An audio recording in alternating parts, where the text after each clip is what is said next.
I'm Catherine Amos. My family lives here. This is where I grew up.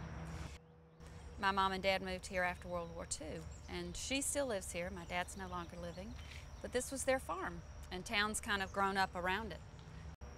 When you were growing up, the history of Forsyth, was it ever discussed? How did you come to understand why there were no blacks living in Forsyth?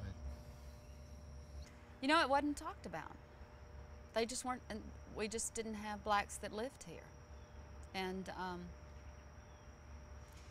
there were always stories, and I never experienced it firsthand. Everybody just knew that there was the history, that there was the episode, and the blacks were,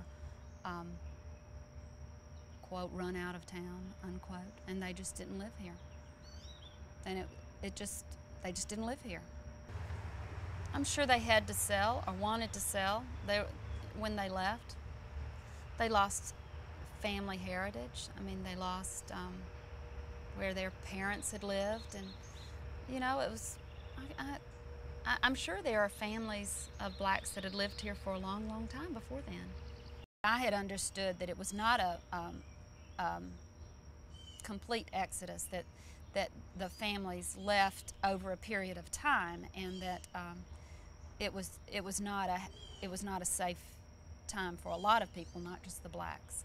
But it was mob rule and just a horrible time in the history of our county and the history of our nation too.